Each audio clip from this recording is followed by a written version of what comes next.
بسم اللہ الرحمن الرحیم الحمد للہ وکفا وسلام علی عبادہ الذین اصطفیٰ اما بعد۔ آیت نمبر 83۔ اعوذ باللہ من الشیطان الرجیم، بسم اللہ الرحمن الرحیم۔ تلک الدار الآخرہ، وہ آخرت کا گھر، آخرت والا گھر، نجعلھا، ہم نے اس کو بنایا ہے، للذین، ان لوگوں کے لیے کہ لا یریدون علوا، جو نہیں چاہتے ہیں علو، برتری کو کہتے ہیں، بلندی کو کہتے ہیں، جو بلندی اور برتری نہیں چاہتے ہیں، فی الارض، زمین میں، ولا فسادا، اور نہ ہی فساد، والعاقبۃ للمتقین، اور نیک انجام متقیوں کے لیے ہے۔ من جاء بالحسنۃ، یہاں عاقبت جو ہے وہ انجام کا معنی میں ہے، نیک کا لفظ جو ہے یہ مقدر نکالا جاتا ہے۔ والعاقبۃ للمتقین، لفظی ترجمہ تو یہ ہے کہ انجام متقیوں کے لیے، تو مراد نیک انجام۔ من جاء بالحسنۃ، جو لے کر آئے گا نیکی، فلہ خیر منہا، تو اس کے لیے اس سے بہت بہتر بدلہ ہے۔ ومن جاء بالسیئۃ، جو برائی لے کر آئے گا، تو فلا یجزی الذین عملوا السیئات الا ما كانوا یعملون، تو نہیں بدلہ دیا جائے گا ان لوگوں کو جنہوں نے گناہ کیے، الا ما كانوا یعملون، مگر وہی جو وہ عمل کرتے تھے۔ ان الذی فرض علیک القرآن، بے شک وہ ذات جس نے لازم کیا ہے آپ پر قرآن کو، لرادک الی معاد، وہ یقیناً آپ کو واپس لے جائے گا، الی معاد، آپ کے لوٹنے کی جگہ۔ قل ربی اعلم من جاء بالہدی، آپ کہہ دیجئے میرا رب سب سے زیادہ بہتر جانتا ہے، من جاء بالہدی، کون ہدایت کو لے کر آیا، من ہوا فی ضلال مبین، اور کون ہے وہ جو کھلی گمراہی میں ہے۔ وما کنت ترجو ان یلقی الیک الکتاب الا رحمة من ربک، اے حبیب علیہ التسلیمات، آپ کو پہلے سے یہ امید نہ تھی کہ آپ پر اس کتاب کو نازل کیا جائے گا، الا رحمۃ من ربک، مگر آپ کے رب کی رحمت کی طرف سے، آپ کے رب کی طرف سے رحمت۔ فلا تکونن ظہیرا للکافرین، لہذا کافروں کے ہرگز مددگار نہ بنیے۔ ولا یصدنک عن آیات اللہ بعد اذ انزلت الیک، اور جب اللہ کی آیات آپ پر نازل کر دی گئی ہیں تو اس کے بعد یہ لوگ ہرگز ان سے روکنے نہ پائیں۔ صدّا کا جو لفظ ہوتا ہے یہ روکنے کے معنی میں ہوتا ہے۔ وَدُعُ إِلَىٰ رَبِّكَ، اور آپ پکاریے، بلائیے اپنے رب کی طرف، وَلَا تَكُونَنَّ مِنَ الْمُشْرِكِينَ، اور ہرگز مشرکوں میں مت ہوں۔ وَلَا تَدْعُ مَعَ اللَّهِ إِلَٰهًا آخَرَ، اور مت پکاریں اللہ کے ساتھ کسی معبود کو بھی۔ لا الہ الا ہو، اس کے سوا کوئی معبود نہیں۔ کل شیء ہالک الا وجہہ، ہر شے ہلاک ہونے والی ہے، فنا ہونے والی ہے سوائے اس کی ذات کے۔ لہ الحکم والیہ ترجعون، اسی کی حکومت ہے اور الیہ ترجعون، اور اسی کی طرف تم لٹائے جاؤ گے۔ یہ سورہ قصص کا آج آخری ہمارا درس ہے۔ اللہ جل شانہ نے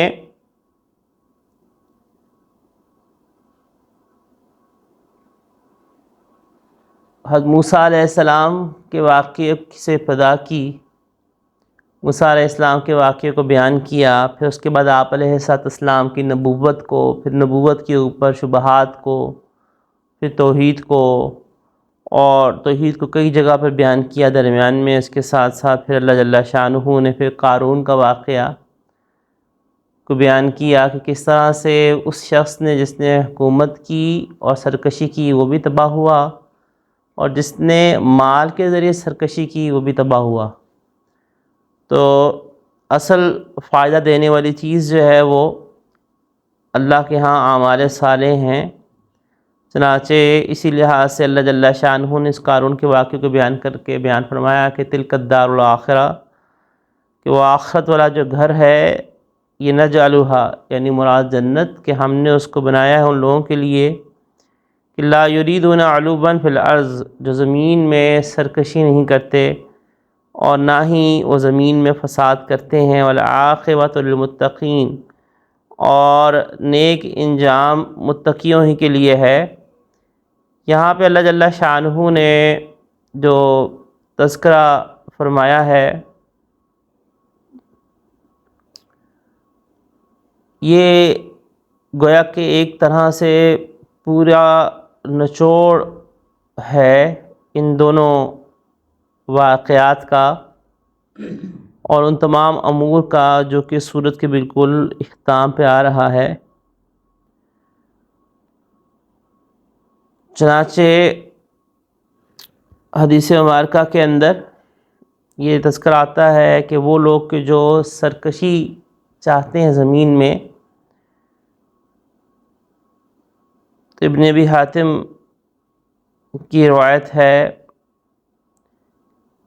کہ یہاں پہ زمین میں جو بلندی چاہتے ہیں اس سے مراد فساد ہے، دوسرے کا مال ناحق لینا ہے، اس سے مراد تکبر بھی ہے، اور اسی طرح سے دوسری روایت کا مفہوم عرض کر رہا ہوں۔ تو جو اللہ جل شانہ نے فرمایا کہ وہ لوگ جو زمین میں بلندی نہیں چاہتے، تو گویا کہ وہ تکبر نہیں چاہتے، وہ تکبر نہیں کرتے، اور نہ ہی وہ فساد چاہتے، اور فساد سے مراد تمام گناہ ہیں، یعنی وہ اللہ کی نافرمانی نہیں کرتے، کیونکہ اللہ کی ہر نافرمانی فساد فی الارض ہے۔ والعاقبۃ للمتقین، اور جیسا کہ پیچھے بھی یہ آیات گزری تھی اس کو بھی یہ بات عرض کی تھی کہ فساد جو ہے وہ ہر نافرمانی فساد ہے، فساد فی الارض ہے۔ تو ہر معصیت یہاں پر جو دوبارہ کا تذکرہ اعادہ کیا گیا، گویا کہ یہ ایک طرح سے پوری صورت کے ان مضامین کا نچوڑ ہے جو اس آخری آیات میں آ رہا ہے۔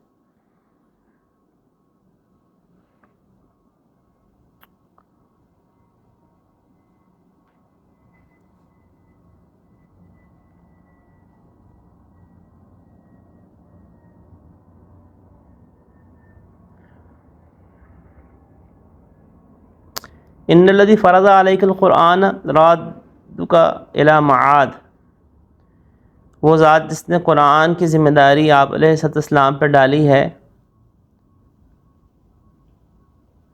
من جاء بالحسنہ، جو نیکی کو لے کر آئے گا تو اللہ تعالیٰ نے فرمایا کہ اس کو بہترین بدلہ دیا جائے گا، یعنی آخرت میں اجر، جیسے اللہ جل شانہ نے ضابطہ بیان فرمایا کہ اللہ کے ہاں ایک نیکی 10 نیکیوں کے برابر ہے، اور جو لوگ گناہ لے کر آئیں گے تو ان کو صرف ان کے گناہوں کا ہی بدلہ دیا جائے گا، ان کے اندر یہ نہیں ہے کہ ان کو 10 گناہوں کا بدلہ دیا جائے گا۔ اس کے ساتھ پھر اللہ جل شانہ نے ارشاد فرمایا کہ بے شک وہ ذات کہ جس نے آپ علیہ الصلوۃ والتسلیمات پہ قرآن کی ذمہ داری کو ڈالا، لرادک الی معاد، وہ آپ کو واپس اپنے لوٹنے کی جگہ پہ لے جائے گا۔ یہ جو معاد کا لفظ ہے یہ عود سے بھی ایک احتمال ہے، اور ایک یہ احتمال ہے کہ یہ ماخوذ عادت سے ہو۔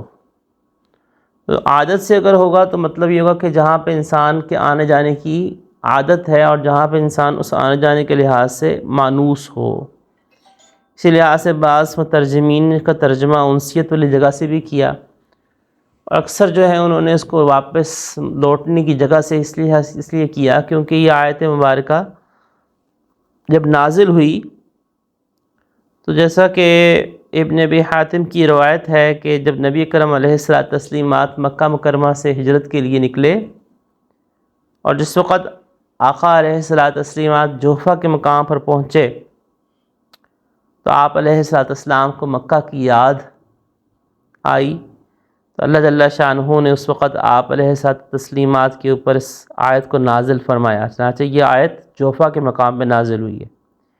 اسی لیے علامہ سیوطی رحمۃ اللہ علیہ نے یہ لکھا ہے کہ یہ آیت نہ مکی ہے نہ مدنی ہے مقام کے لحاظ سے، البتہ اس لحاظ سے کہ یہ ہجرت کے بعد نازل ہوئی، کیونکہ مکی صورتیں بنیادی طور پہ وہ صورتیں کہلاتی ہیں اور مکی آیات وہ کہلاتی ہیں جو قبل الہجرت ہیں، اور جو بعد الہجرت ہیں یہ مدنی کہلاتی ہیں۔ تو علامہ سیوطی رحمۃ اللہ علیہ نے اس لحاظ سے لکھا کہ یہ مدینہ منورہ کی طرف ہجرت کرتے ہوئے اس درمیان میں نازل ہوئی، اور اللہ جل شانہ نے اس میں اپنے حبیب علیہ الصلوۃ والتسلیمات کو تسلی دی معاد لوٹنے کی جگہ کہ یہاں مراد مکہ مکرمہ ہے، اور یہ فتح مکہ کی بشارت تھی جو آپ علیہ الصلوۃ والسلام کو اس ہجرت کے سفر میں دی گئی کہ اللہ عنقریب قریب آپ کو مکہ مکرمہ میں فاتح کی حیثیت سے واپس لے کر آئیں گے، اور واپس آپ کو اپنے کیونکہ جیسے آپ علیہ الصلوۃ والسلام کو مکہ مکرمہ کی یاد آئی تو اللہ جل شانہ نے اس آیت مبارکہ کو اپنے حبیب علیہ الصلوۃ والتسلیمات کو تسلی دینے کے لحاظ سے نازل فرمایا، اور یہ فتح مکہ کی بشارت تھی۔ اور ساتھ ہی ارشاد فرما دیا کہ آپ کا رب آپ کہہ دیجئے کہ جانتا ہے کہ عالم سب سے زیادہ جانتا ہے من جاء بالہدی ومن هو فی ضلال مبین۔ یہ بھی آپ علیہ الصلوۃ والسلام کی ڈھارس دینے کے لیے کہ جو مشرکین مکہ نے آپ علیہ الصلوۃ والسلام کو ستایا، جو آپ علیہ الصلوۃ والسلام پر الزام تراشی کی، تو آپ کا رب سب سے بہتر جانتا ہے ہدایت پہ آپ علیہ الصلوۃ والسلام کی ذات ہونے کو اور ان لوگوں کی گمراہی کو۔ وَلَا تَدْعُ مَعَ اللَّهِ إِلَٰهًا آخَرَ، اللہ جل شانہ نے وَمَا كُنْتَ تَرْجُو أَن يُلْقَىٰ إِلَيْكَ الْكِتَابُ إِلَّا رَحْمَةً مِّن رَّبِّكَ فَلَا تَكُونَنَّ ظَهِيرًا لِّلْكَافِرِينَ، کہ اے حبیب علیہ الصلوۃ والسلام آپ کو اس چیز کی امید نہ تھی کہ اللہ آپ پر اس قرآن کو کتاب کو نازل کرے گا، مگر یہ اللہ کی طرف سے رحمت ہے جس کے لیے آپ کو چنا۔ پھر اس کے بعد اللہ جل شانہ نے 5 باتوں کا اپنے حبیب علیہ الصلوۃ والسلام کو حکم دیا یا ممانعت فرمائی۔ ان میں سے 4 حکم جو ہیں وہ ہیں فَلَا تَكُونَنَّ اور وَلَا يَصُدَّنَّكَ وَلَا تَكُونَنَّ، یہ نہیں، وَلَا تَدْعُ مَعَ اللَّهِ إِلَٰهًا آخَرَ، یہ سارے کے سارے وہ حکم ہیں جو نہیں کے ہیں، اور امر کا صیغہ ادعو الی ربک ہے۔ تو کل 5 ہیں باتیں جن کا حکم دیا گیا، جن میں سے 4 میں ممانعت ہے اور 1 میں اللہ نے حکم دیا ہے۔ تو یہ 5 باتیں جو اللہ جل شانہ نے ذکر کی، پہلی کیا کہ فَلَا تَكُونَنَّ ظَهِيرًا لِّلْكَافِرِينَ، کہ اے حبیب علیہ الصلوۃ والسلام آپ کافروں کے مددگار نہ بنیے گا۔ دوسری بات جو اللہ جل شانہ نے فرمائی وہ یہ کہ وَلَا يَصُدَّنَّكَ عَنْ آیَاتِ اللَّهِ بَعْدَ إِذْ أُنزِلَتْ إِلَيْكَ، کہ یہ لوگ جب اللہ نے آیتیں نازل کر دی ہیں تو اس کے بعد ان پر عمل کرنے سے آپ کو ہرگز نہ روکنے پائیں۔ اور اگلی بات یہ ذکر فرمائی کہ ادعو الی ربک، تیسری کہ آپ اپنے رب کی طرف دعوت دیجئے، اور چوتھی یہ بات فرمائی کہ وَلَا تَكُونَنَّ مِنَ الْمُشْرِكِينَ، کہ آپ ہرگز شرک کرنے والوں میں سے نہ ہوں۔ انبیاء کرام علیہ السلام معصوم ہوتے ہیں، انبیاء کرام علیہ السلام سے گناہ صغیرہ بھی ممکن نہیں چلے جائے کہ شرک کا ارتکاب، اور وہ بھی آپ علیہ السلام سے۔ تو اصل خطاب یہ امت کے لیے ہوتا ہے کہ جب اللہ نے اپنے حبیب علیہ السلام کو یہ تعلیم فرمائی تو ہمیں تو اس چیز کا اہتمام کتنا کرنے کی ضرورت ہے۔ چنانچہ اللہ جل شانہ نے فرمایا کہ آپ ہرگز ان مشرکوں میں شامل نہ ہوں، اور اس کے ساتھ دوبارہ تاکیداً فرمایا کہ لا تدعوا مع اللہ الہا آخر، کہ اللہ کے علاوہ کسی اور کے، اللہ کے ساتھ کسی اور کو معبود مت پکاریں، اس کے سوا کوئی معبود نہیں۔ کل شیء ہالک الا وجہ، ہر چیز ہلاک ہو جانے والی ہے سوائے اس ایک کی ذات کے۔ یہاں وجہن کا لفظ استعمال ہے، وجہن چہرے کو کہتے ہیں، مراد اللہ کی ذات یہاں پہ ہے، یعنی چہرہ بول کے اللہ کی ذات مراد لی گئی ہے، کہ جیسے عربی کے عرف میں بھی ہے کہ چہرہ بول کر ذات مراد لینا شائع ہے۔ چنانچہ یہاں پہ ذکر جو فرمایا گیا کہ وہ یہ کہ ہر چیز ہلاک ہو جانے والی ہے سوائے اللہ کی ذات کے۔ لہ الحکم و الیہ ترجعون، یہ لہ الحکم کا لفظ سورہ قصص کے اندر پیچھے گزرا تھا، اور یہاں پہ بھی گزرا ہے، تو اس سے پتہ چل رہا ہے کہ یہی اس آیت مبارکہ سوری صورت کا مرکزی موضوع ہے کہ حاکمیت اور بادشاہت اللہ کی ہے، کیونکہ اللہ جل شانہ نے اس کو سورت کے درمیان میں بھی ذکر فرمایا اور سورت کے اختتام پہ بھی ذکر فرمایا۔ اور اللہ تعالیٰ نے آپ دیکھیں کہ موسیٰ علیہ السلام کا واقعہ کس بات کو بول رہا ہے کہ جس شخص نے حاکمیت کا دعویٰ کیا اللہ نے اس کو سمندر میں ڈبو دیا۔ تو حاکمیت اللہ کی، لہ الحکم، اسی کی بادشاہت۔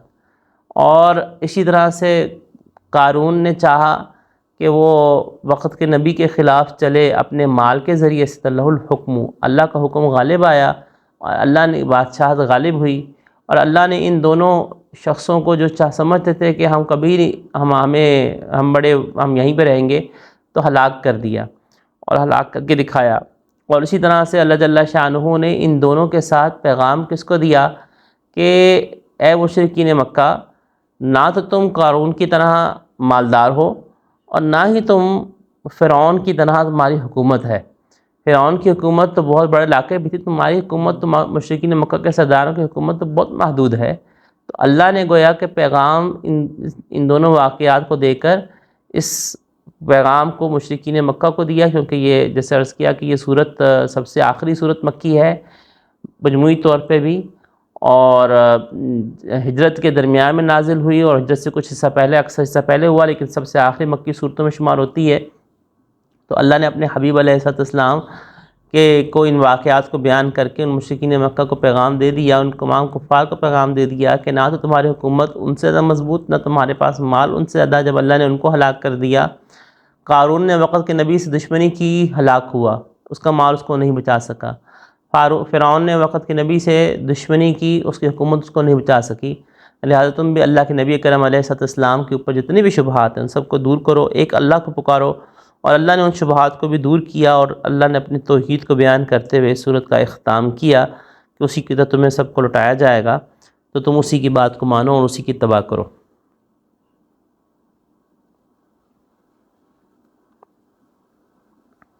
ان آیات مبارکہ کے اندر ہم نکات کو دیکھتے ہیں کہ اللہ جل شانہ نے ان آیات مبارکہ میں کیا کیا نکات بیان فرمائے ہیں۔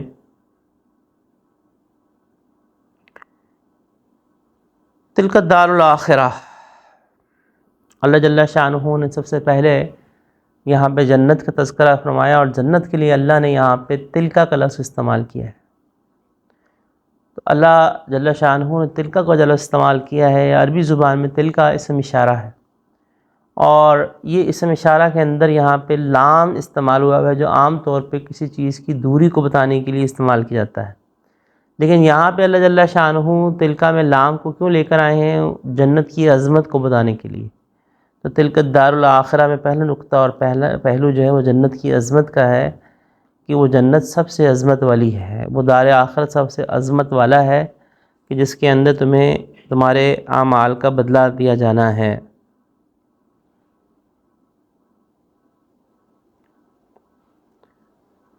اللہ جل شانہ نے یہاں تذکرہ فرمایا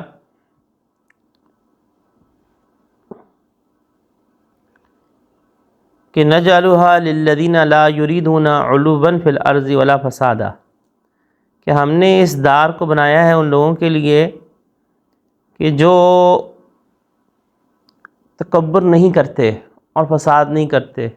اس آیت مبارکہ میں یہ واضح پیغام ہے کہ جنت میں جانا عاجزی کے ساتھ ہے، چنانچہ اسی لیے حدیث مبارکہ فرمایا گیا کہ وہ شخص جنت میں داخل نہیں ہوگا جس کے دل میں رائے کے دانے کے برابر بھی تکبر ہوگا۔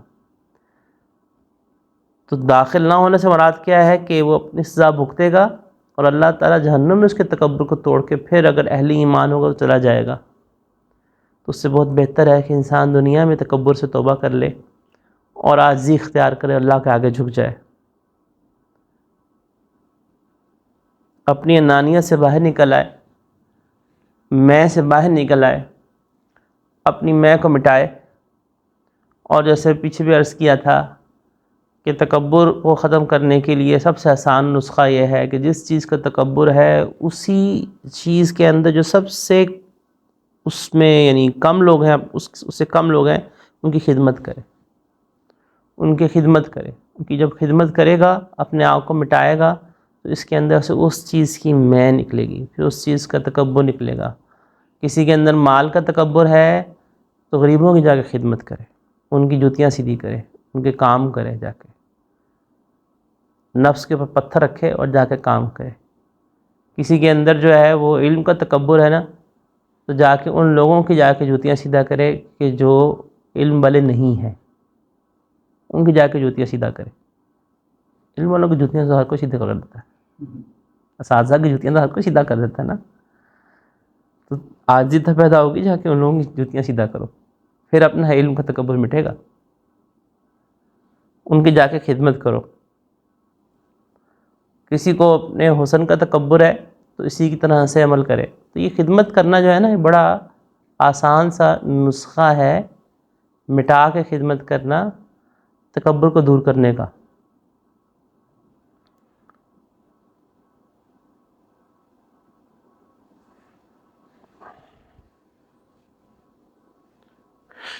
ہمارے برصغیر پاک و ہند کے اندر مولانا حضرت عبد القدوس قدوس گنگوہی رحمۃ اللہ علیہ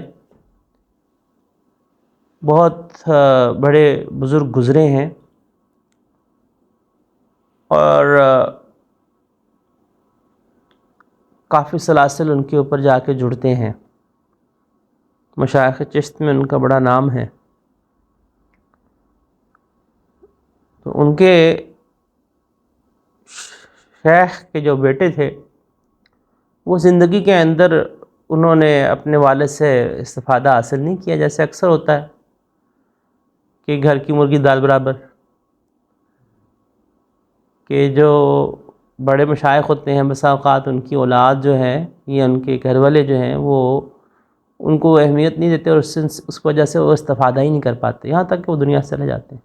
جب دنیا سے چلے جاتے ہیں نا، پھر ان کو خیال آتا ہے ہو اچھا ہمارے ابا جی ایسے تھے اور ہم ان سے فائدہ ہی نہیں حاصل کر سکے. پھر اس وقت افسوس کے علاوہ کچھ نہیں ملتا. تو ان کے جو بیٹے تھے وہ والد کی زندگی میں تو ان سے فائدہ حاصل نہ کر سکے. جب والد فوت ہو گئے تو اب ان کو خیال آیا کہ اچھا میرے والد تو اتنی اونچی نسبت کے حامل تھے اور اتنے بڑے شیخ تھے، میں تو ان سے اپنی تربیت اور ان سے اپنی اصلاح کے لیے لے ہی نہیں سکا.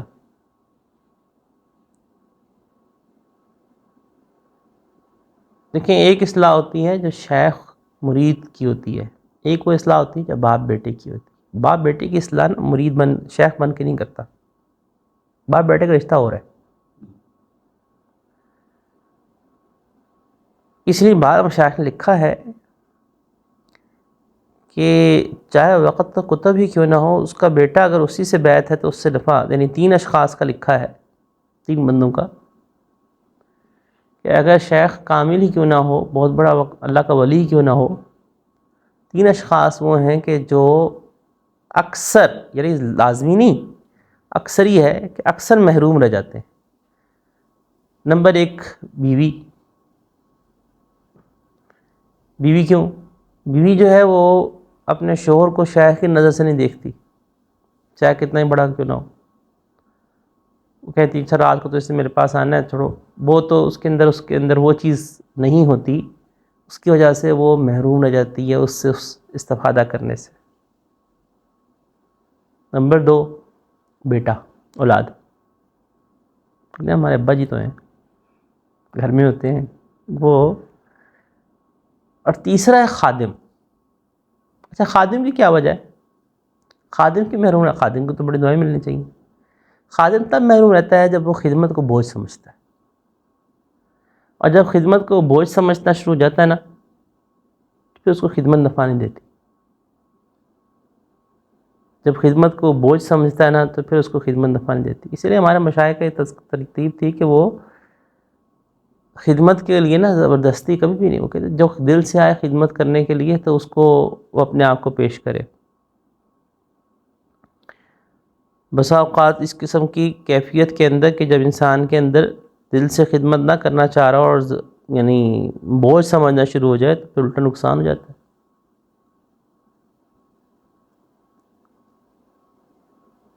تو بہرحال یہ اپنے والد کی زندگی سے فائدہ نہ اٹھا سکے، چلے گئے جب فوت ہو گئے تو والدہ کے پاس گئے، احساس ہوا، والدہ نے کہا کہ اچھا تمہارے جو والد کے جتنے بھی خلفاء تھے ان میں تو سب سے بڑے جو تھے وہ مولانا عبدالقدوس گنگوہی تھے ہیں، تو ان کے پاس چلے جاؤ۔ چلے گئے، ملنے کے لیے آئے تو انہوں نے بڑا اکرام کیا کہ میرے شیخ کا بیٹا آیا ہے ملنے کے لیے، بڑا عزت دی۔ جب مہمان نوازی 2-3 دن کر لی تو انہوں نے کہا کہ جی میں اپنی اصلاح کرانے کے لیے آیا ہوں اور بیعت ہونے کے لیے آیا ہوں۔ انہوں نے پہلے حکم دیا اس کو مہمان خانے سے نکالو اور اس کو کہو کہ چلو شاباش جا کے باغ میں خدمت کرے۔ اب جو باغ میں خدمت کرنے کا کیوں حکم دیا؟ کیونکہ جو صاحبزادگی ہوتی ہے نا انسان کے اندر، کہ اس کا ایک بڑا ہوتا ہے نا، اچھا میرے والد صاحب بڑے بڑے عالم ہیں، دیکھا ہوتا ہے نا کہ بھی عزت ملتے ہوئے لوگوں کو جوتیاں سیدھا کرتے ہوئے دیکھا ہوتا ہے بیٹے نے، تو اس کے اندر پھر وہ ایک عجب آ جاتا ہے، تکبر آ جاتا ہے۔ تو پھر جب یہ معاملہ خدمت میں لگا دیا باغ کی، اب شروع میں تو غصہ آیا، یا مجھے جو ہے نا کوئی عزت نہیں دے رہے، مجھے کوئی پروٹوکول نہیں مل رہا۔ یہ بھی دیکھیں نا، مجھے عزت دی جائے، مجھے پروٹوکول ملے، یہ بھی تو ایک چھپی ہوئی خواہش ہے نا اندر بڑائی کی، کہ بھی آپ چاہتے ہیں اپنی بڑائی۔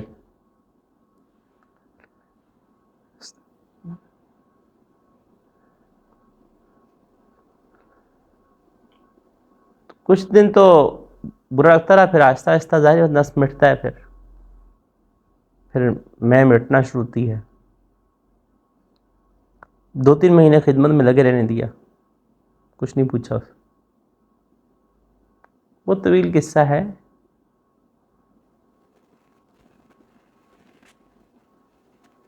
پھر ایک دن جو ہے انہوں نے ایک صفائی کرنے والی بنگی خاتون کو کہا کہ جاؤ جا کے نا جب اس کے پاس سے گزر رہی ہو تو گزرتے ہوئے وہ جو سارا کوڑا ہے وہ یعنی اس طرح سے ساتھ میں ٹھوکر نہیں لگتی، تو اس طرح سے ظاہر کرنا کہ ٹھوکر لگ گئی اور سارا کوڑا اس کے اوپر پھینک دینا۔ خاتون جو تھیں وہ سارا کوڑا جب لے کے جا رہی تھیں، دیکھا بیٹھے ہوئے اپنے کام میں لگے ہوئے، تو قریب سے گزرتے ہوئے ٹھوکر جیسے لگتی ہے اور سارا کوڑا ان کے اوپر۔ اور کہا کہ دیکھنا جو کچھ کہنا نہیں ہے، بس جو بتانا ہے کہ اس نے آگے سے رد عمل کیا دیا ہے۔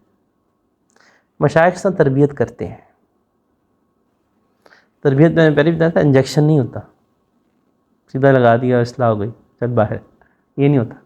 تربیت کاموں کے ذریعے سے ہوتی ہے، امتحانات کے ذریعے سے ہوتی ہے۔ امتحان شیخ لیتا ہے، شیخ باقاعدہ کام دے کے چیزوں کا امتحان دیتا ہے۔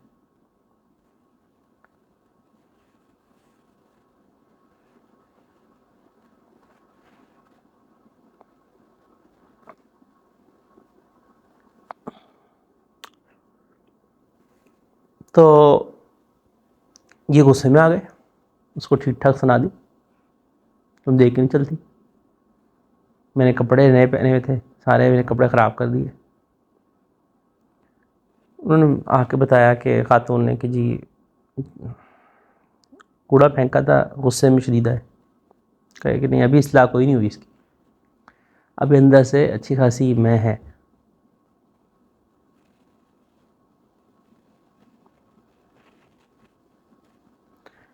پھر کچھ عرصہ سیدھا سے خدمت میں لگے رہنے دیا، عام لوگوں کے ساتھ، کچھ عرصہ اور عام لوگوں کے ساتھ رکھا ہے۔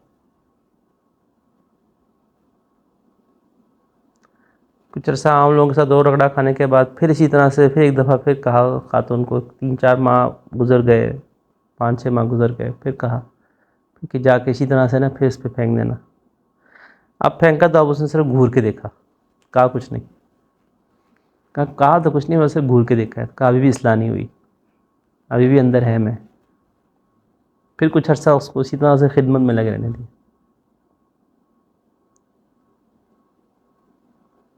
عام لوگوں کی جوتیاں سیدھا کر رہے ہیں، جو خانقاہ میں آ رہے ہیں ان کو کھانا کھلا رہے ہیں، سب کچھ مہمانوں کی خدمت کام کاج کر رہے ہیں، مالی بن کے گوڑی کر رہے ہیں، سب کچھ ہے۔ اب وہ آہستہ آہستہ نا پھر دماغ سے خمار اترتا ہے۔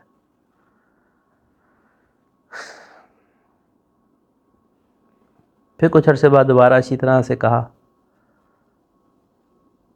تو اب کی بار جب کوڑا پھینکا نا تو بجائے گھورنے کے اس خاتون کہنے لگے کہ مجھے معاف کرنا، کہ لگتا ہے کہ میرا پاؤں باہر تھا تو اس کی وجہ سے آپ کو ٹھوکر لگ گئی، تو میں معافی چاہتا ہوں۔ تو جب آ کے بتایا، کہا کہ ہاں اب ہوئی ہے اس کے اندر سے اصلاح، کہ اب اس کو آپ کی غلطی نظر نہیں آئی، اس کو اپنی ہی غلطی لگی ہے۔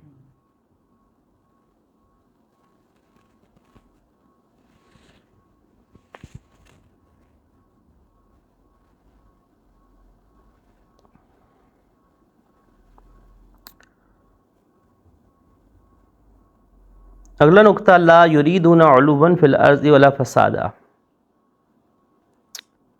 فقہاء نے اس آیت مبارکہ سے بڑا ایک عجیب استنباط کیا ہے، اور وہ یہ کہ اللہ جل شانہ نے یہاں پہ لفظ استعمال فرمایا ہے کہ لا یریدون، وہ لوگ جو ارادہ نہیں کرتے ہیں سرکشی کا اور فساد کا۔ اس کا مطلب ہے کہ گناہ کا ارادہ کرنا کیا گناہ ہوتا ہے؟ اس کا مطلب تو پھر یہ ہے کہ اللہ نے یہ نہیں فرمایا کہ لا یعملون، وہ عمل نہیں کرتے، یعنی وہ فساد نہیں پھیلاتے، یہ نہیں کہا۔ اللہ نے فرمایا کہ لا یریدون، وہ ارادہ بھی نہیں کرتے۔ اس کا مطلب ہے کہ بعض گناہ کے ارادہ گناہ ہیں، تو اس کا جواب ہے کہ ہاں، وہ کون سے گناہ کے ارادے ہیں؟ وہ گناہ کا وہ ارادہ گناہ ہے کہ جب انسان، جس کو عزم کہا جاتا ہے، جس کو وہ خیالات جو انسان کے دل میں آتے ہیں ان کے 5 درجات ہوتے ہیں: خاطر، حاجز، حدیث نفس، ہم، عزم۔ 5 طرح کے خیالات ہوتے ہیں جو انسان کے دل میں آ کے گزرتے ہیں۔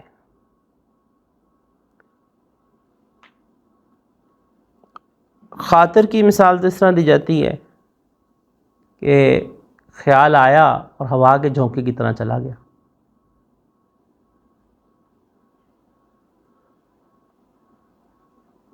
حاجز کی مثال اس طرح دی جاتی ہے کہ خیال آیا ہے، وسوسہ آیا ہے، تھوڑی دیر سوچتے رہے، پھر چلا گیا، تھوڑی دیر رکا، پھر چلا گیا۔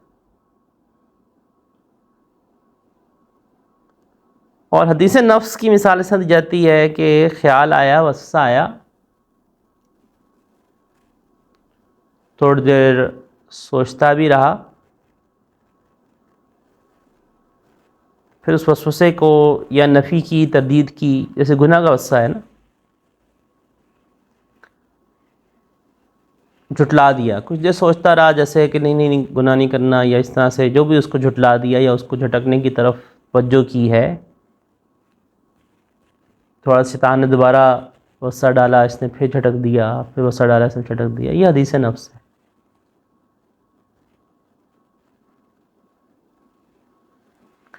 ان تینوں قسم کے جو وساوس ہوتے ہیں ان پہ پکڑ نہیں ہے۔ 5واں جو ہے، چوتھا ہے، وہ ہے ہم۔ ہم یہ ہوتا ہے کہ وسا بار بار آ رہا تھا، حدیث نفس پہ چل رہا تھا، جھٹلا بھی رہا تھا، بار بار شیطانی خیال بھی ڈال رہا تھا، جھٹلا بھی رہا تھا اس کو، نہیں گناہ نہیں کرنا۔ ایک لمحے کے لیے، جیسے آدمی کے ایک گمان ایک لمحے لیے گزرتا چلا جاتا ہے، اور گمان ہے گزرا، اچھا کر لیتا ہوں، لیکن ساتھ ہی جھٹک دیا۔ یہ ایسا خیال گزرا کہ جیسے اس کی مثال دی جاتی ہے کہ جیسے کوئی شخص بہت پیاسا تھا، روزہ تھا، شدید گرمی کا روزہ تھا، شدید پیاس لگی تھی، اور سامنے سے کوئی ٹھنڈا یخ شربت لے کے گزرا، تو جب ٹھنڈا یخ شربت لے کے گیا تو پینے کا ارادہ نہیں ہے، یہ نہیں سوچا کہ روزہ توڑوں گا، لیکن شربت کو دیکھ کر ایک لمحے کے لیے توجہ اس طرف گئی کہ اچھا یہ میٹھا شربت ہے، جسے دل چاہا نا کہ اچھا ایک لمحے کے لیے مائل ہوا، اور یہ ارادہ نہیں کیا کہ پینا ہے، یہ روزہ توڑنے کا خیال نہیں آیا، لیکن ایک لمحے کے لیے توجہ سی گئی اس کی طرف نا، اس میٹھے شربت کی طرف ایک لمحے کے لیے گیا، فوراً اس کی طرف سے بھی نکل گیا۔ یہ ہم ہے، ہم پر بھی مواخذہ نہیں ہے، پکڑ نہیں ہے۔ اور پانچواں درجہ ہوتا ہے جسے عزم کہا جاتا ہے، اور وہ عزم یہ ہے کہ پختہ ارادہ کر لے گناہ کرنے کا، پکا مصمم ارادہ کر لیا، اب وہ بس موقع کی تلاش میں کہ کب مجھے موقع ملے اور میں گناہ کروں۔ تو یہ جو عزم ہے نا، عزم یہ اللہ کے ہاں باعث پکڑ ہے، اور اس پہ گناہ لکھا جاتا ہے۔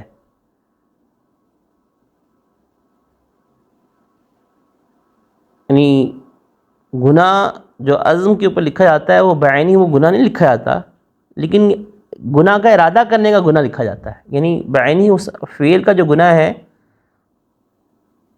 اس سے تو کم ہی ہے، لیکن عزم قابل مؤاخذہ ہے۔ یہ جو آیت میں ذکر کیا نا نَجْعَلُهَا لِلَّذِينَ لَا يُرِيدُونَ عُلُوًّا، تو لا یریدون میں جو ارادہ ہے، اس ارادہ سے مراد عزم ہے۔ اس آیت سے بات چل رہا ہے، امام غزالی رحمۃ اللہ نے لکھا ہے کہ یہ آیت مبارکہ اس بات کی دلیل ہے کہ گناہ کا مصمم عزم باعث پکڑ ہے، کیونکہ اللہ نے کہا لا یریدون علوا فی الارض، وہ ارادہ نہیں کرتے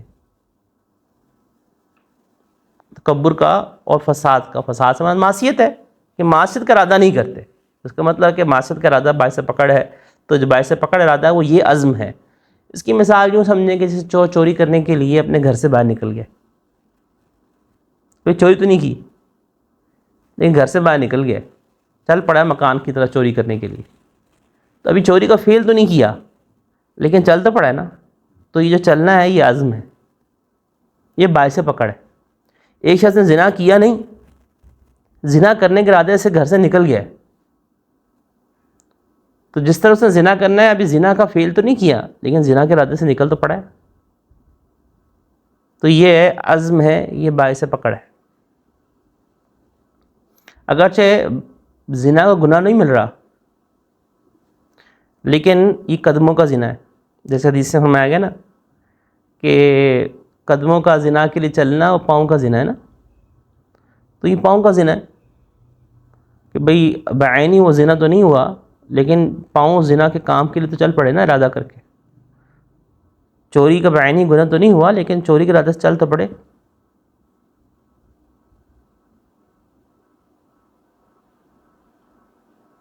تو گویا عزم پہ بھی پکڑ ہے، اس لیے گناہ کے عزم سے بھی بچنا ہے، گناہ کے ہم سے بھی بچنا ہے، اگرچہ ہم پہ پکڑ نہیں ہے، پہلے چاروں پہ پکڑ نہیں ہے۔ اور وساوس جو ہوتے ہیں نا، ان کا علاج توجہ نہ دینا ہوتا ہے۔ جو وساوس جتنے بھی ہوتے ہیں ان کا سب سے بہترین علاج اپنے آپ کو مصروف رکھنا ہوتا ہے۔ جو بچہ مصروف ہو پڑھائی میں، آپ اس سے پوچھ کے دیکھ لیں تو میں وساوس خیالات آتے ہیں، پڑھنے کا ٹائم ہی نہیں ملتا کچھ سوچنے کا، کیوں دلات جس طرح بورڈ کے ایگزام پڑھا ہوا ہے، آگے ٹیسٹوں پہ ٹیسٹ لیے جا رہے ہیں،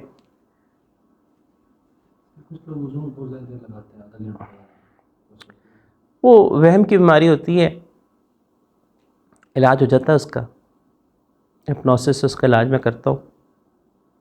پیچھے بھی ایک مریضہ خاتون تھی، ان کا علاج کیا، الحمدللہ ٹھیک ہو گیا ان کا، تو علاج ہو جاتا ہے اس کا۔ سائیکیٹرسٹ بھی کرتے ہیں، سائیکیٹرسٹ میڈیسن دے دیتے، او سی ڈی کراتا ہے۔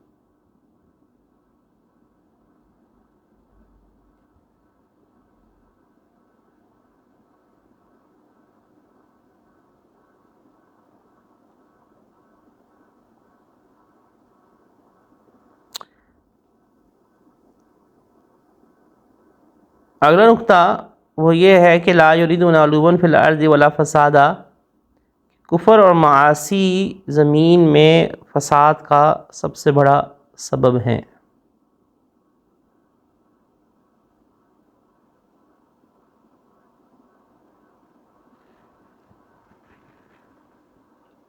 اگلا نقطہ اور پہلو یہ ہے کہ من تواضع للہ رفعہ اللہ، جو شخص جتنی عاجزی اختیار کرتا ہے تو اللہ انشاءاللہ جنت میں اس کو اتنا ہی مقام عطا فرمائیں گے۔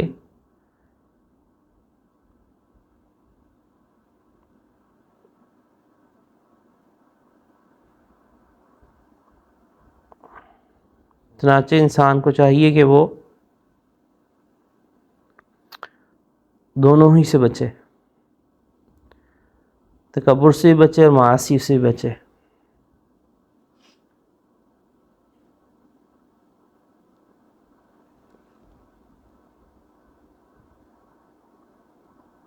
اگلا نقطہ اور پہلو وہ یہ ہے کہ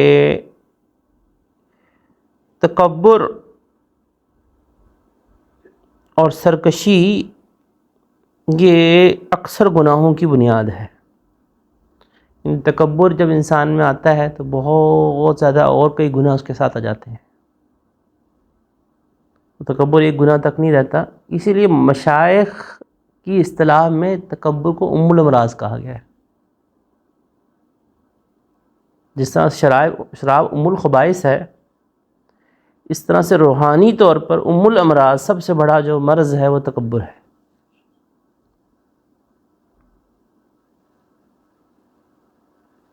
اور تکبر کے اندر دوسروں کی حقارت ہے، اور عجب میں دوسروں کی حقارت نہیں، یہ بنیادی فرق ہے کہ تکبر میں دوسروں کو حقیر سمجھنا ہے، اور عجب میں دوسروں کو حقیر تو نہیں سمجھتے لیکن اپنے آپ کو بڑا باکمال سمجھتے۔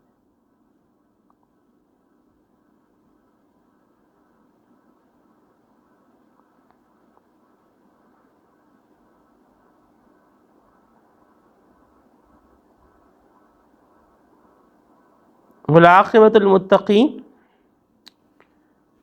نیک انجام متقیوں کے لیے ہے۔ تو اللہ تعالیٰ نے یہاں پہ مؤمنین کا نہیں فرمایا، متقین کا فرمایا۔ تو گناہوں سے جو بچنا ہے یہ اصل تقوی ہے، اصل تصوف، اصل سلوک گناہوں سے سارا بچنا ہے۔ اگر گناہوں سے بچنے کا اہتمام ہے تو سب کیفیات محمود ہیں، گناہوں سے بچنے کا اہتمام نہیں تو کیفیات مقصود نہیں ہوتی، مقصود شریعت ہے۔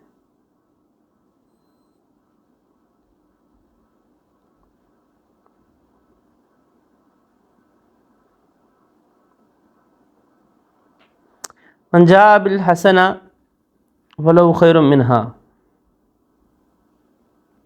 یہ اللہ کا خاص اپنے بندوں پہ ہم پہ فضل ہے کہ اللہ نے نیکی کرنے کے اوپر 10 نیکیوں کا اجر عطا فرماتے ہیں، اور 10 سے لے کر 700 تک اجر فرماتے ہیں، اور جس کو چاہتے ہیں اس سے بھی زیادہ اجر عطا فرما دیتے ہیں۔ اور نیکی کا یہ جو اجر بڑھتا ہے نا، یہ مشقت کے بقدر، مجاہدے کے بقدر، اخلاص کے بقدر، کرنے والی کی کیفیت، احوال، زمانے، کس جگہ کیا گیا، یہ سب عوامل جو ہوتے ہیں اس نیکی کے اجر کے اوپر فرق ڈال دیتے ہیں۔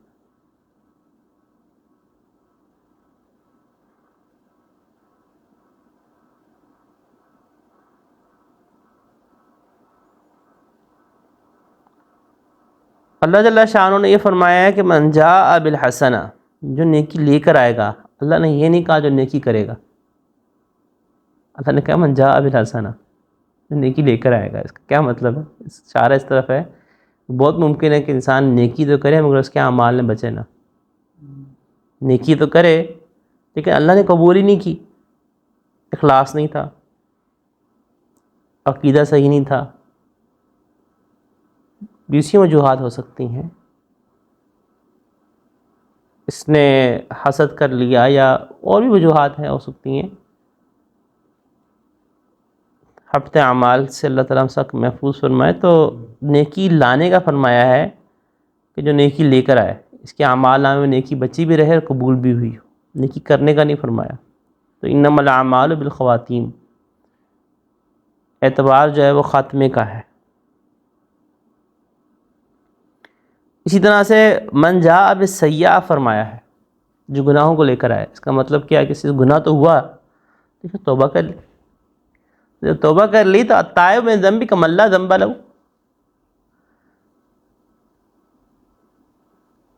گناہ سے توبہ کرنے والا تو ایسا ہے جیسے اس نے کوئی گناہ نہیں کیا نہیں. تو من جاء بالسیئہ فرمایا ہے کہ جو گناہ لے کر آئے گا، تو کسی سے گناہ ہوا لیکن توبہ طائب کر کے اللہ سے معافی مانگ لی، تو اب وہ نامہ اعمال سے گناہ مٹا دیا گیا. تو اللہ جل شانہ نامہ اعمال سے بھی گناہ مٹا دیتے ہیں توبہ کے اوپر، فرشتوں کو بھی بلا دیتے ہیں، تاکہ قیامت کے دن فرشتے اس کے خلاف گواہی نہ دے سکے، اللہ تعالیٰ ان کو بھی بلا دیتے ہیں.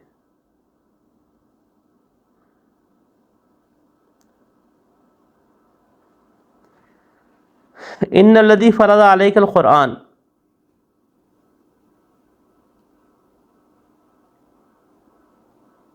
اللہ جل شانہ نے یہاں پہ نہ زکوٰۃ کا تذکرہ کیا، نہ صیام کا ذکر کیا، اللہ نے نہ نماز کا ذکر کیا، اللہ نے قرآن کا ذکر کیا، کیونکہ قرآن منبع شریعت ہے، جامع ہے.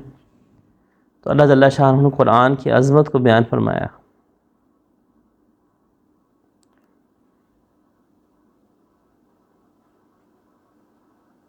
رادک الی معاد، اس میں اشارہ اور نقطہ مکہ مکرمہ کے اس عظمت کی طرف ہے جو اللہ جل شانہ نے آیت مبارکہ سے اشارہ فرمایا.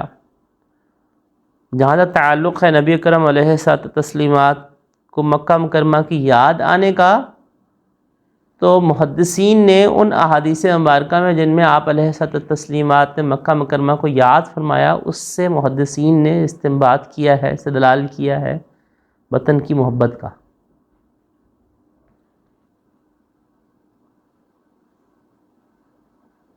کہ جہاں پہ انسان کی پرورش ہوئی ہوتی ہے تو ہر انسان کو اپنا آبائی وطن پیارا ہوتا ہے.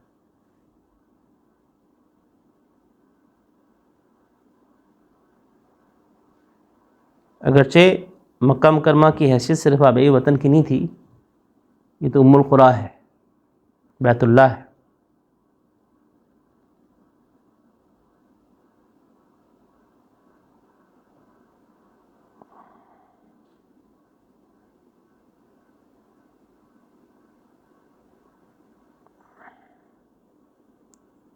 الا رحمۃ من ربک، میں نقطہ اور پہلو کہ نبوت کسبی نہیں ہے، نبوت خالصاً بابی ہے، اور اللہ جل شانہ نے اپنے فضل و کرم سے ہی انبیاء کرام علیہ السلام کو خود چنتے ہیں، اور اللہ نے آقا علیہ الصلوۃ تسلیمات و خاتم الانبیاء والمرسلین کا مقام اور منصب عطا فرمایا. فَلَا تَكُونَنَّ ظَهِيرًا لِلْكَافِرِينَ، یہ آیت مبارکہ اس بارے میں واضح نص ہے کہ کفار کی مدد کرنا درست نہیں. تو سوال یہ ہے کہ کفار کی مدد کرنا کس چیز میں؟ ان کی گمراہی کے کاموں میں مدد کرنا درست نہیں. نمبر 1، ان کے کفریہ کام میں مدد کرنا درست نہیں، معاصی مدد کرنا درست نہیں. کفار کی مدد کرنا اللہ کی نافرمانی کے کاموں میں، گناہوں کے کاموں میں مدد کرنا درست نہیں، اور کفار کی مدد کرنا اہل اسلام کے خلاف بھی درست نہیں. ہماری بدقسمتی ہے کہ ہمارے حکمرانوں نے، چاہے وہ عرب ہی کیوں نہ تھے، انہوں نے قرآن کو پس پشت، تعلیمات پس پشت ڈال دیا. آج UAE، دبئی کے ساتھ ہونا نہیں چاہیے. ایران کو، یہ میں اس پہ بیان کیا کہ ایران کو، یہ بھی 6 فروری کو بیان کیا تھا تفسیر کے بعد، کہ ایران کو اس مسئلے کے اندر چاہیے تھا کہ اپنی ساری طاقت کو اسرائیل کی طرف لگاتا، اور اگر اس نے ان اڈوں پہ حملہ بھی کرنا تھا تو ان ممالک کو اعتماد میں لیتا، تاکہ وہ اپنے ان لوگوں کی حفاظت کچھ نہ کچھ، کسی نہ کسی درجے میں انتظام تو کر لیتے.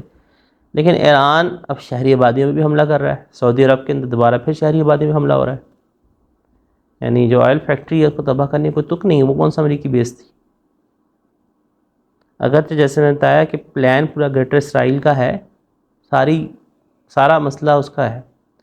پاکستان بہت عقل مندی کے ساتھ مسلسل سفارتکاری کے ذریعے سے اس پورے خطے کو جنگ میں جو دھکیلنے کا منصوبہ ہے اسرائیل کا، اس سے پوری طرح سے سفارتکاری کو استعمال کرتے ہوئے بچانے میں ابھی تک تو کامیاب ہے، لیکن کب تک کامیاب رہتا ہے یقیناً اس میں عرب ملکوں کو بھی چاہیے۔ لیکن دوسرا ایک کردار یہ بھی تو ہے کہ ان عرب ملکوں نے کیوں اسرائیل کو تسلیم کیا؟ فلا تکونن ظہیرا للکافرین، ان کو نہیں پتہ انہوں نے کیوں پشت پناہی کی، مدد کی اس اسرائیل کو تسلیم کرنے کے اندر؟ تو سعودیہ بھی جا رہا تھا، وہ تو غزہ کا معاملہ نہ ہوتا تو سعودیہ نے بھی تسلیم کر لینا تھا۔ تو فلا تکونن ظہیرا للکافرین،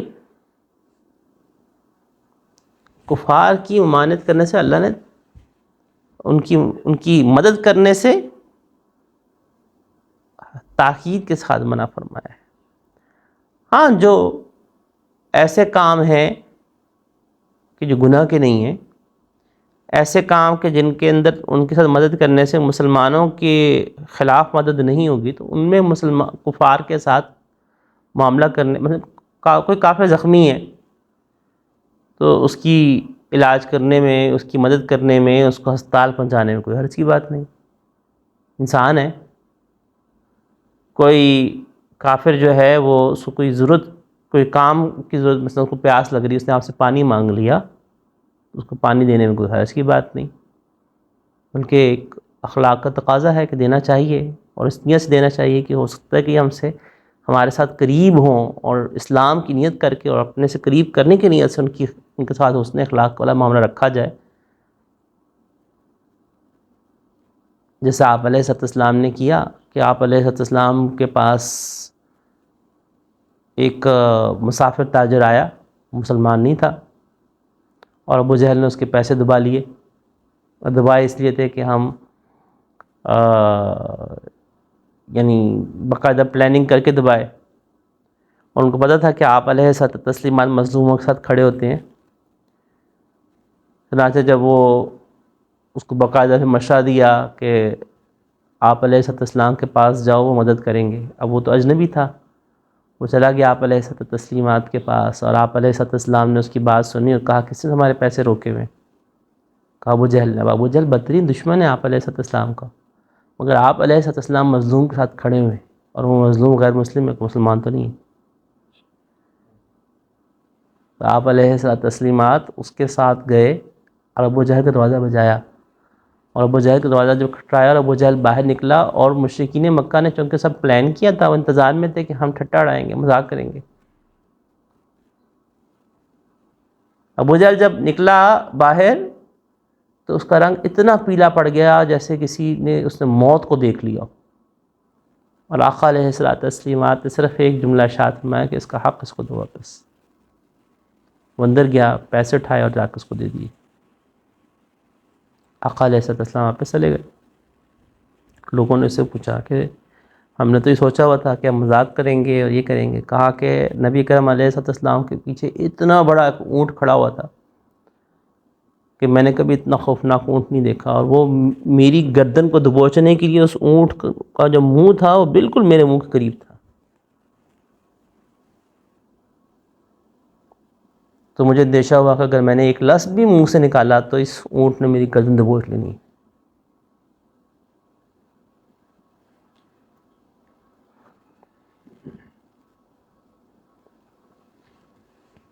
تو یہاں پہ معصیت کے کاموں میں اور گناہ کے کاموں میں اور کفر کے کاموں میں ان کی اعانت کرنے سے، یا ایسے کاموں میں اعانت کرنے سے منع کیا گیا کہ جس سے ان کے کفر کو تقویت ملے۔ اسی لیے کفار کی جو تقریبات مذہبی ہوتی ہیں ان میں شرکت اسی لیے جائز نہیں ہے۔ ایک تو مشابہت کا مسئلہ ہے، تشبہ کا مسئلہ ہے، دوسرا یہ کہ اس سے ان کو تقویت ملتی ہے۔ بھئی آپ کا کوئی لیڈر ان کے پروگرام میں شریک ہوگا کرسمس میں، ان کو تقویت ملے گی نا۔ مسئلہ کا طبع جائز نہیں، جو کوئی شریک ہوئے بس توبہ استغفار کرے۔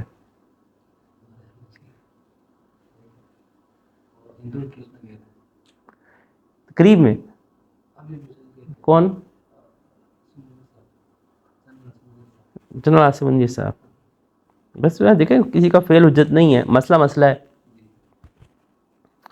وہ جیسے مولانا وہ جو فوت ہو گئے تھے وزیر مذہبی امور جو تھے مفتی، ہاں مفتی شکور صاحب، وہ مفتی بھی تھے اور ان کو کرسمس کے پروگرام میں وزیر مذہبی امور بھی تھے، شرکت بھی کرنی پڑی. تو انہوں نے بعد میں باقاعدہ بیان کیا تھا کہ شرکت کرنا درست نہیں تھا، لیکن میں مجبور تھا وزیر مذہبی امور ہونے کی وجہ سے. میں نے بڑی کوشش کی کہ میں اس موقع پہ باہر چلا جاؤں، لیکن مجھے باہر بھی نہیں جانے دیا. یعنی میں باہر کا کوئی پروگرام رکھ لوں اور میں ملک میں ہی نہ ہوں تو مجھے باہر بھی نہیں جانے دیا حکومت نے، اور مجھے مجبوراً کیا. انہوں نے اعتراف کیا کہ یہ تھا غلط میرا شرکت کرنا. یعنی یہ ٹھیک ہے بات غلط تھی، وہ مجبور تھے. اب ایک شخص بیچارہ مجبور ہو گیا وہ کیا کرے، تو بس استغفار کریں میرا. لیکن ہم اس کی وجہ سے یہ تو نہیں کہہ سکتے نا شرکت کرنا درست ہے. جو عمل ہے غلط ہے.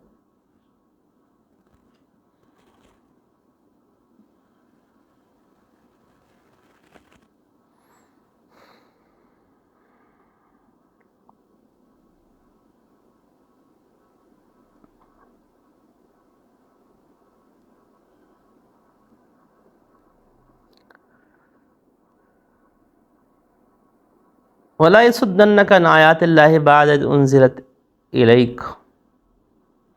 اور جب اللہ کی آیتیں آپ پر نازل کر دی گئی ہیں تو اس کے بعد یہ ہرگز ان پر عمل کرنے سے نہ روکیں. اس میں نقطہ اور پہلو بہت واضح ہے کہ کفار کی مدارات یا کفار کی خیال رکھتے ہوئے شریعت کے کسی حکم کے اوپر عمل نہ کرنا یہ درست نہیں.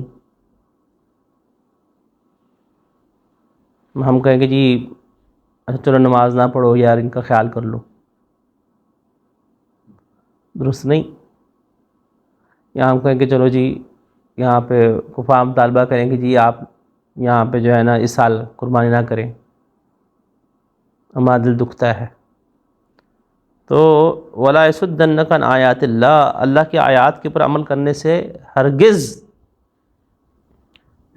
نہ روکنے نہ پائیں عمل کرنے سے یہ کفار تمہیں، جبکہ اللہ نے آیات نازل کر دی. تو جب کفار کی وجہ سے نہیں، کسی مسلمان کی وجہ سے نہیں. اور جب مسلمان ہے تو پھر ہم نے کہا کہ رشتہ داروں کی وجہ سے بھی نہیں. یعنی کیا مطلب کہ دین کے اوپر عمل کرنے سے رک جانا یا شریعت کسی حکم پر عمل کرنے سے رک جانا کسی دوسرے کے خیال کی وجہ سے کہ اچھا یار وہ بھی کہہ رہا ہے چلو اس دفعہ نہیں شریعت کے اس حکم پر عمل کرتے، جبکہ وہ حکم پر عمل کرنا فرائض میں سے ہو اور واجبات میں سے ہو. تو فرائض، واجبات یا حتیٰ کہ سنت موقدہ بھی کسی دوسرے کی وجہ سے نہیں ترک کی جائے گی. مستحبات ہیں تو وہ تو ترک کیے جا سکتے ہیں کسی مسلمان کی وجہ سے. اگر کسی مستحب کی وجہ سے کسی مسلمان کو تکلیف ہو رہی ہے، مثلا قرآن کریم کی تلاوت ہے، قرآن کریم کی تلاوت اونچی بات سے کرنا بول تو ویسے ہی ادب یہ ہے کہ اونچی بات سے نہ کی جائے، آہستہ بات سے کی جائے. اور اگر پاس کوئی مریض ہے اس کو تکلیف ہو رہی ہے تو وہاں پہ تو مسلمان وہ بیمار ہے، وہ آرام کرنا چاہ رہا ہے اور آپ اونچی آواز سے تلاوت کر رہے ہیں، تو تلاوت کرنا تو نفلی کام تھا، تو پھر آہستہ آواز تلاوت کریں. وہاں پہ تو ضروری ہے کہ آہستہ آواز تلاوت کریں، دوسرے کو ایذا نہ دیں. مجھے سمجھ میں نہیں آتا کہ جو لوگ سپیکر کھول کے نعت شروع کر دیتے ہیں، جب قرآن کریم کی تلاوت کا یہ حکم ہے کہ پاس اگر کوئی مریض ہے، کوئی شخص سو رہا ہے، کوئی سونا چاہتا ہے، اس کے پاس اونچی آواز تلاوت مت کرو. آہستہ آواز دل میں مطلب دل میں تلاوت تو نہیں ہوتی، آہستہ آواز تلاوت کرو. تلاوت تو بول کے ہی ہوتی ہے، دل میں تلاوت نہیں ہوتی. تو تلاوت جو ہے وہ ضرور کریں، کرنی قرآن کا حق ہے، تلاوت کریں، لیکن اتنی اونچی آواز تلاوت کرنے کی کیا ضرورت ہے؟ اگلا سو نہیں پا رہا، اگلا اپنا کوئی کام نہیں کر پا رہا، اور جب قرآن کریم کی تلاوت کی جائے تو اس کو لازم ہو جاتا ہے کہ وہ سنے اس کو. تو آہستگی سے تلاوت کرے. جب تلاوت کا یہ حکم ہے تو نعت سپیکر پہ پڑھنے کی کیا ضرورت ہے؟ اور یہ سحری کے اندر 3 بجے کہتے ہیں جی ہم جگانے کے لیے کر رہے ہیں. بھائی جگانے کے لیے لوگوں کے پاس الارم موجود ہے، گھڑیاں موجود ہیں، کیا ضرورت ہے؟ سمجھ سے باہر. ہاں ایذا دینا ہے، تکلیف دینا ہے. جب اللہ نے تلاوت قرآن کریم کا یہ مسئلہ ہے تو نعت تو بطریق اولا اس کے اندر اس طرح سے بآواز بلند پڑھنا، کس نے روکا نعت پڑھنے سے؟ آپ ضرور پڑھیں، اللہ کے نبی اکرم علیہ السلام کی محبت سے اسپیکر پڑھنے کی ضرورت تھوڑی کیا ہے، آپ مسجد میں پڑھیں۔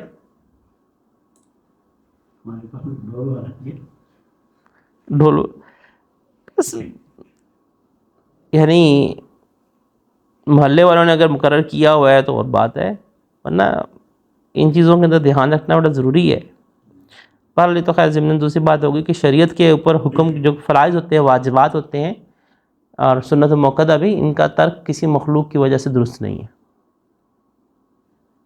اسی طرح سے جو اللہ نے حرام چیزیں کی ہیں ان کی حرمت سے رکنا کسی مخلوق کی وجہ سے درست نہیں۔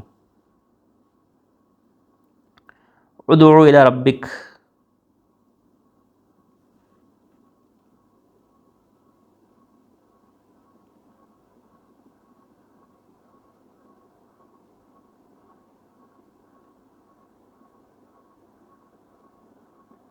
اپنے رب کی طرف دعوت دیجیے۔ یہ بات ذہن میں رکھیے ہے کہ دین کی دعوت دینے کے لیے کوئی مخصوص اور متعین طریقہ شریعت نے مقرر نہیں کیا۔ جو لوگ یہ سمجھتے ہیں، ہمارے بعض تبلیغی بھائی وہ یہ سمجھتے ہیں اور سمجھنا شروع ہو جاتے ہیں کہ تبلیغ منحصر ہے مخصوص طریقے میں، یہ بات درست نہیں۔ اللہ جل شانہ نے اعلاء کلمت اللہ، کیونکہ تبلیغ بھی کس لیے ہے؟ اعلاء اللہ کے دین کو بلند کرنے کے لیے نا۔ اللہ شریعت نے سیدھا ضابطہ یہ ہے کہ اعلاء کلمت اللہ کے لیے کوئی متعین طریقہ مقرر نہیں کیا ہوا، بس صرف وہی طریقہ ہوگا تو اعلاء کلمت اللہ کہلائے گا۔ یہی وجہ ہے کہ دور صحابہ کے اندر تو جنگیں تلواروں سے لڑی گئی، اور آج اگر جنگیں جہازوں سے لڑی جا رہی ہیں تو ہم یہ نہیں کہہ سکتے کہ بھئی سنت یہ ہے کہ اس کے مطابق نہیں۔ اعلاء کلمت اللہ کے لیے متعین طریق ہے ہی نہیں، وہاں مقصود اعلاء کلمت اللہ ہے۔ آج کے زمانہ جہازوں کا ہے، ٹینک کا ہے، میزائلوں کا ہے، ٹیکنالوجی کا ہے، اس کے مطابق جنگ کرنا لازم ہوگا، اسی کے مطابق جنگ کی جائے گی، تلواروں سے اب نہیں کی جائے گی۔ بالکل اسی طرح سے دین کی دعوت کا اعلاء کلمت اللہ کے لیے بھی اللہ نے متعین طریقہ نہیں رکھا کہ آپ صرف اور صرف دعوت وہی ہے جو چل کے جا کے دعوت دی جائے، اس کے علاوہ دعوت نہیں ہے۔ یہ بات درست نہیں۔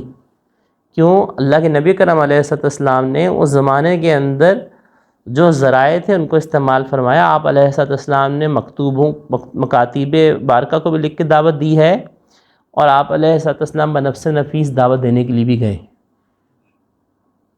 تو دین کی دعوت آج کے زمانے میں جس بھی ذریعے، جس بھی طریقے کے ساتھ دی جا رہی ہے وہ سب دعوت ہی ہے، مقصد اعلاء کلمت اللہ ہے۔ تو وہ خاص کسی طریقے کے اندر منحصر نہیں ہے، یہی طریقہ ہوگا تو دعوت کہلائے گا، اور اس طریقے سے ہٹ کر ہوگا تو دعوت ہے، ایسا نہیں ہے۔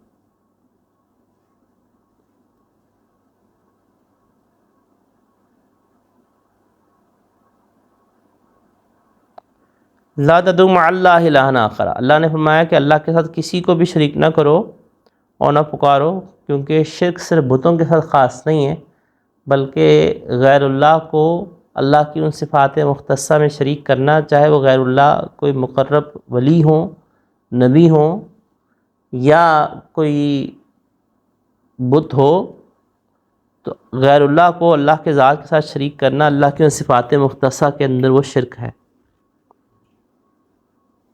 جو اللہ ہی کے ساتھ خاص ہے۔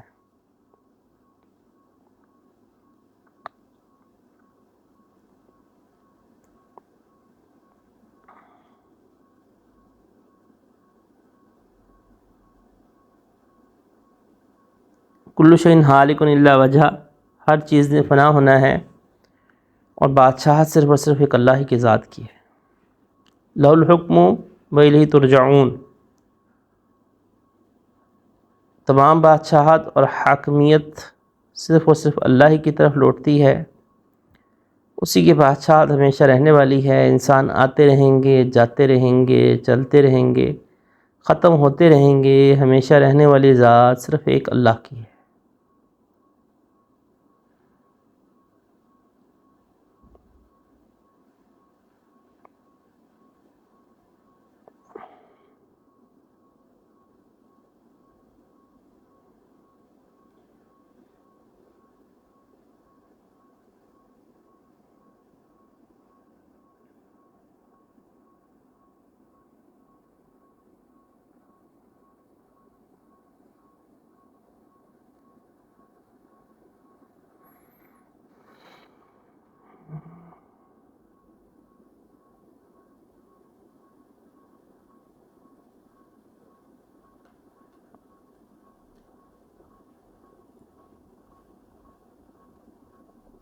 اللہ جل شانہ نے اپنے ذات کے لیے 3 صفات یہاں بیان فرمائیں۔ ایک یہ کہ اللہ کی ذات ہمیشہ باقی رہنے والی ہے، دوسرا یہ کہ اللہ کا حکم نافذ ہے دنیا میں اور آخرت میں، اور تیسرا یہ کہ تمام مخلوقات کو اللہ کی طرف لوٹنا ہے جزا اور حساب کے لیے۔ وآخر دعوانا الحمدللہ رب العالمین۔ دعا کر لیں۔